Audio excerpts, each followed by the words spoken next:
Hello guys, welcome back to our channel. இன்னைக்கான வீடியோவில் நம்ம என்ன பார்க்க போகிறோம் அப்படின்னா, எரேஸ்டு அப்படிங்கிற அனிமேவுடைய சீசன் 1 எபிசோட் 2 தான். இதுக்கு முன்னாடி இருக்க எபிசோட பார்க்கலனா இப்பயே போய் பார்த்துட்டு வந்துருங்க. அப்போ தான் உங்களுக்கு ஒரு கண்டினியூட்டி கிடைக்கும். சரி, ஓகே கைஸ், வாங்க டைரெக்டாக வீடியோக்குள்ளே போகலாம். ஹீரோ 18 வருஷத்துக்கு பின்னாடி போய் 1988 இப்போ அவன் ஸ்கூலில் அவன் கிளாஸ்மேட்ஸ் எல்லாம் பேசிகிட்டு இருக்க ஹீரோ ஒன்றுமே புரியாமல் திருதுன்னு முடிச்சுட்டு இருப்பான். அப்போ கரெக்டாக அவங்க டீச்சருமே வந்துட்டு ஹீரோவை பார்த்துட்டு, தம்பி ஃபுஜி அங்கே என்னப்பா பண்ணிட்டு இருக்க, வந்து உன் பிளேஸில் உட்காருப்பா. ஹீரோவும் டோரை லாக் பண்ணிட்டு ஒரு பிளேஸில் போய் உட்காராது தப்பான பிளேஸ்ல உட்கார்ந்துருவான். அந்த பிளேஸ் காயோ அப்படிங்கிற அந்த பொண்ணுடைய பிளேஸ். காயோ தான் அந்த கிட்னாப் பண்ணி கில் செய்யப்பட்ட பொண்ணு. ஹீரோவும் போய் அவனுடைய பிளேஸ்ல உட்கார ஹீரோடைய டெஸ்க்மேட்டா இருக்க அந்த ஒரு பொண்ணு, ஃபுஜி உனக்கு கயோ பிடிக்கும் தானே, அந்த கயோவும் உன்னைய மாதிரியான ஒரு லூசு தான். பட் ஹீரோ அதெல்லாம் கண்டுக்கிறபடியே இல்லை. ஹீரோட தாட் எல்லாமே ஒண்ணுதான். நான் எப்படி 18 வருஷத்துக்கு பின்னாடி வந்து இங்க என்ன நடந்துகிட்டு இருக்கு அப்படின்னு தான் யோசிச்சுட்டு இருப்பாரு. ஹீரோ பாதியிலே கிளம்பி போக அங்க இருக்க கிளாஸ்மேட் ஒருத்தடே ஃபுஜி எங்கடா போறேன்னு சொல்லி கேட்க, இல்ல எனக்கு தலைவலிக்கிற மாதிரி இருக்கு, இதை நான் போயிட்டு வந்தாரு அப்படின்னு சொல்லி ஹீரோ கிளம்பி போவாரு. இது என்ன ரிவைவலா, அதாவது ஹீரோக்கு நடக்கிற அந்த ஸ்பெசிபிக் ரிவைண்ட், அது இன்னும் கொஞ்சம் செகண்டுக்கு தான் நடக்கும். பட் நான் இப்போ வருஷ கணக்கில் பின்னாடி வந்துட்டு அப்படின்னு சொல்லி ஹீரோ மனசில் நினைச்சிட்டு வீடு கோடி வந்துட்டு இருப்பாரு. வர வழியில ஹீரோ அந்த கயோ பொண்ணை பார்த்துருப்பான். பட் அதை நோட் பண்ணாம அவன் பாட்டுக்கு வந்துட்டான்.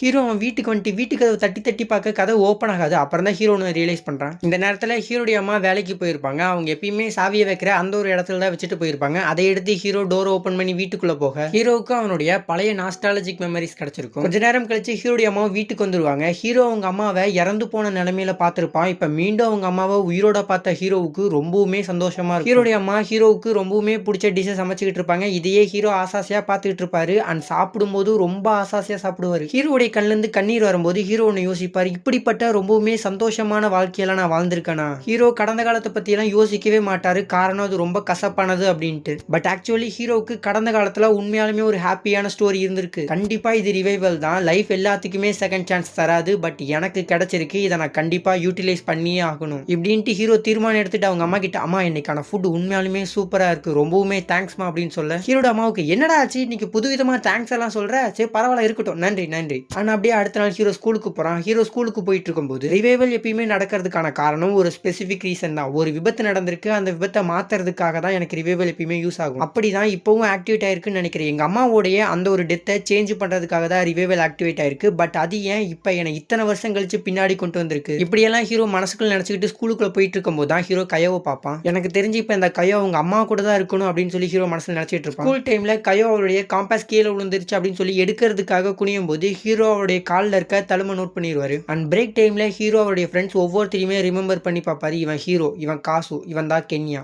தான் எங்க கேங்லயே ரொம்ப ஸ்மார்ட்டான ஒருத்தன். அப்ப அந்த கென்யாவும் ஹீரோவை பார்த்து, ஃபுஜி நீ என்ன கயோவை லவ் பண்றியா, இல்ல நீ கிளாஸ் டைம்ல அவளையே பார்த்துட்டு இருந்தியா அதனால அப்படி கேட்கிற அப்படின்னு சொல்ல, அப்ப அந்த காசு பையனும், அப்படியாடா ஃபுஜி நீ ஒன்னும் கவலைப்படாத, அந்த காயோவை நான் உங்ககிட்ட பேச வைக்கிறேன். ஸ்கூல் முடிஞ்சோனையுமே காசு காயோ கிட்ட ஃபுஜிக்கு ரொம்பவுமே பிடிக்கும், நீ போய் அவன்கிட்ட பேசு அப்படின்னு சொல்லி காயோவை ஃபுஜி கிட்ட அனுப்பி வச்சிருப்பான். ஹீரோ கயோ கிட்ட, இல்ல நாம ரெண்டு பேரும் ஒரு நல்ல ஃப்ரெண்ட்ஸா இருக்கலாம்னு நினைக்கிறேன், உங்க வீட்டுக்கும் எங்க வீட்டுக்குமான பாத்வே சேம் தான், ஸோ நாமே ஒன்னா சேர்ந்து போகக்கூடாது அப்படின்னு சொல்லி கேட்க, அதுக்கு கயோவும், உன்னால எப்படி இப்படிலாம் யோசிக்க முடியுது, சரி விடு, நீயும் என்னைய மாதிரியான ஃபேக்கு தானே, என்ன இவ சொல்ல வரா, நேத்து நீ ரொம்ப வேகமா போறத நான் பார்த்தேன், உங்க அம்மாவை பார்க்க தானே போனேன், உனக்கு உங்க அம்மானா அவ்வளோ பிடிக்குமா. கயோவும் கிளம்பி போக ஹீரோவும், நாம ரெண்டு பேரும் நல்ல ஃப்ரெண்ட்ஸா இருக்கலாம்ல அப்படின்னு சொல்லி ஹீரோ கேட்க, ஃப்ரெண்டா அப்படின்னா நீ எனக்காக ஒரு கொலை கூட பண்ணுவியா அப்படின்னு சொல்லி அவ கேட்டுட்டு போக, இதை கேட்ட ஹீரோவுக்கு அவ இறந்து போனதான் ஞாபகம் வரும். ஹீரோவுக்கு ஒண்ணுமே புரியலனாலும் ஒண்ணு மட்டும் புரிய வரும், அவ கிட்னாப் அண்ட் கில் செய்யப்படுறதுக்கு முன்னாடியில இருந்தே ஏதோ ஒரு ப்ராப்ளம்ல இருக்கா, ஒருவேளை இவளோட இந்த ப்ராப்ளத்தை நான் சால்வ் பண்ணா கூட ஏதாவது மாறுமா அப்படின்னு சொல்லி ஹீரோ மனசுல நினைச்சிட்டு இருக்கேன். இது எல்லாத்தையுமே தூரத்துல கையில பேப்பர் ஏரோப்ளைன் வச்சிருக்க ஒருத்தன் பாத்துக்கிட்டு இருப்பான். ஆனா அடுத்த சீன்ல கயோ ஏன் தனியா ஃபேக்னு சொன்னாங்கிறதுக்கான காரணத்தை ஹீரோ கண்டுபிடிச்சிருப்பாரு. நான் எல்லாத்துக்கூடயும் கனெக்ட் ஆகணும் அப்படிங்கிறதுக்காக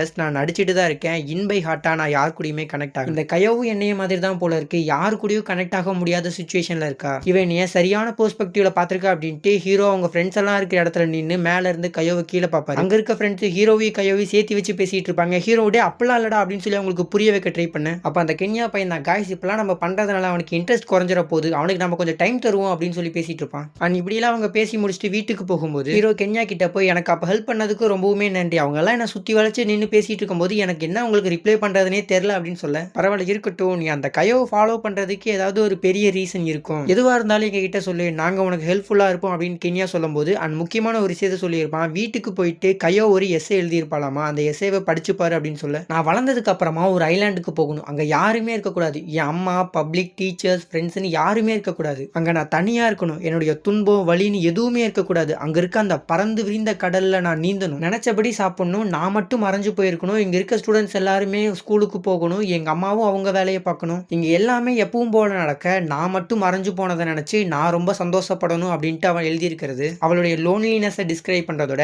ஹீரோவுக்கு ஒன்று தெளிவா புரிய வருது. அவ ஏதோ ஒரு பெரிய பிரச்சனையில இருக்கா அப்படிங்கிறது. ஹீரோடைய அம்மாட்ட, அம்மா என் பர்த்டே வேற வரப்போகுது, என் ஃப்ரெண்ட்ஸ் எல்லாத்தையுமே நான் வீட்டுக்கு கூப்பிடலான்னு இருக்கேன்னு சொல்ல, தாராளமா கூப்பிடுறா, இந்த தடவை நம்ம ஒரு பெரிய கேக்கா வாங்கி வெட்டும் அப்படின்னு சொல்ல, நீ எத்தனை பேர்த்த கூப்பிட போறேன்னு சொல்லி கேட்க, நான் 5 பேர்த்த இந்த தடவை கூப்பிட போறேன்னு ஹீரோ சொல்லியிருப்பான். ஹீரோட அம்மாவை தூங்கும்போது, நீ 5 பேர்த்த கூப்பிடுறேன்னு சொன்னியே, உனக்கு 4 ஃப்ரெண்ட்ஸ் இருக்காங்க, அந்த 5வது ஃப்ரெண்ட் யாரு அப்படின்னு சொல்லி கேட்க, அந்த 5வது யாரு உன் கேர்ள் ஃப்ரெண்டா அப்படின்னு சொல்லி ஹீரோட அம்மா கேட்க, ஹீரோ எதுவுமே ரிப்ளை பண்ணாம தூங்கினபடி ஆக்டிங் பண்ண ஆரம்பிச்சிருவாரு. ஹீரோடைய தாட் இந்த மாதிரி கையோ கூட நல்லா கனெக்ட் ஆகி அவளை காப்பாத்திரலாம், அவளை காப்பாத்துறது மூலியமா ஏதாவது ஒரு பெரிய மாற்றம் ஏற்படும், அப்படியே எங்க அம்மாவும் காப்பாற்றப்படுவாங்கன்னு சொல்லி நினைப்பாரு. அப்பதான் ஹீரோ இன்னொன்னு மனசுல நினைப்பான், கையோட எஸ்ஏவை படிச்சனே, நானும் ஒரு எஸ்ஏ எழுதியிருப்பேன், அது என்னவா இருக்கும் அப்படின்னு சொல்லி யோசிக்க, அப்படியே காலையில் விடிஞ்சிருது. அப்படியே அடுத்த நாள் ஸ்கூலும் முடிஞ்சு போகுது. கையோ கிளம்பி போக ஹீரோடைய ஃப்ரெண்ட்ஸ் ஹீரோ கிட்ட, டே கையோ கிளம்பி போறடா, நீ போகலையா அப்படின்னு சொல்லி கேட்க, தோ கிளம்புறேன் அப்படின்னு சொல்லி ஹீரோ கிளம்பி போவாரு. ஹீரோவுக்கு நல்லாவே தெரியும் கையோ எங்க கிளம்பி போயிருப்பா அப்படின்ட்டு. கையோட அம்மா கையோவை ரொம்ப அபியூஸ் பண்றாங்கன்னு நினைக்கிறேன். அதனாலதான் அவளுக்கு வீட்டுக்கு போக விருப்பம் இல்லாம டெய்லி இந்த பார்க்குக்கு வரா. ஹீரோவும் பார்க்குக்கு வந்துட்டு கையோட்ட போக, கையோடே ஃபுஜி நீங்க என்ன பண்ற அப்படின்னு சொல்லி கேட்க, அதை நான் கேட்க, அதை நான் அப்புறம் கேட்கறேன், அதுக்கு முன்னாடி நான் இதை கேட்க, நம்ம 2 பேரும் ஃப்ரெண்ட்ஸா இருக்கலாம் சொல்லி நான் கேட்டனே, அதுக்கு நீ என்ன பதில் தர போற? என்னால யாரையும் கொலையெல்லாம் பண்ண முடியாது, அது எனக்கும் தெரியும், நான் சும்மா தான் கேட்டேன். ஹீரோவும் பெருமூச்சு விட்டு, நல்ல வேலை நீ சும்மா தான் சொன்ன. ஹீரோ கையோ கிட்ட கொஞ்ச நேரம் பேச, கையோ பேசுறது ஹீரோ ஃபியூச்சர்ல இருக்கும்போது பீஸா கடையில ஹீரோ கூட ஒர்க் பண்ண அந்த காட்டாவை ஞாபகப்படுத்தும். நீ சொன்னது உண்மைதான், நான் என் உண்மையான கேரக்டர் மாதிரி நான் எல்லாத்துக்கிட்டையும் ஃபேக்கா தான் நடந்துக்கிட்டேன் அவங்க கிட்ட ஃப்ரெண்ட் ஆகிறதுக்காக. ஆனா இன்னைக்கு எனக்கு அந்த ஃபேக்கா நடிக்கிறது கூட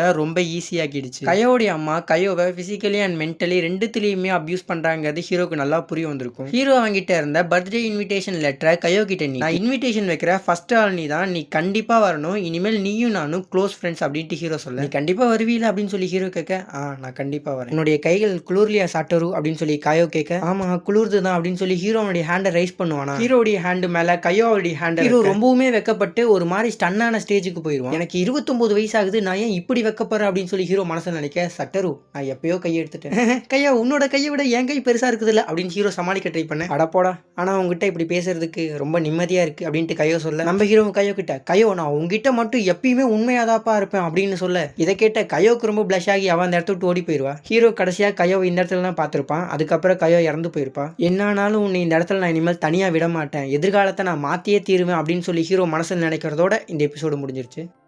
ஆல்ரைட் கைஸ், இந்த வீடியோ உங்களுக்கு பிடிச்சிருக்குன்னு சொல்லி நம்புறேன். மாஸ்டர்ஸ் டெக்ஸ் தமிழ் போன வீடியோக்கு கமெண்ட் பண்ணதுக்கு ரொம்பவே நன்றி. நீங்கள் தான் போக்கிமான் பற்றி ஒரு வீடியோ கேட்டிருக்கீங்க. நான் இந்த சீரிஸை முடிச்சோன்னே போக்கிமான் பற்றி கண்டிப்பாக ஒரு வீடியோ போடுறேன். இது போல் வரப்போகிற எல்லா வீடியோஸுமே மிஸ் பண்ணாமல் பார்த்துருங்க. ஆல்ரைட் நண்பர்களே, நீங்களும் இந்த வீடியோவில் இருக்க குறை நிறைகளை பற்றி கமெண்ட்டில் சொல்லுங்கள். நானும் அதை படித்து தெரிஞ்சு மாற்றிக்க ட்ரை பண்ணுறேன். லிட்ரலி அந்த டைம்லைனில் நடந்த கையோடைய டெத்தை ஹீரோ சேஞ்ச் பண்ணிட்டான். பட் கையோவுக்கு நடந்தது கிட்னாப் அண்ட் கில். ஸோ எப்போ வேணும்னாலும் கையோவை கிட்னாப் பண்ணி கில் பண்ணுறதுக்கு பாசிபிலிட்டிஸ் இருக்குது. அண்ட் கையோடைய அம்மாவாலேயே கையோவுக்கு ஏகப்பட்ட அப்யூசிவ் ஆக்டிவிட்டிஸ் நடக்குது. இதெல்லாம் எப்படி ஹீரோ சேஞ்ச் பண்ணா அப்படிங்கிற விஷயத்தை அடுத்த எபிசோடு பார்த்து தெரிஞ்சுக்கோங்க. தேங்க்ஸ் ஃபார் வாட்சிங் and keep supporting guys. Bye by.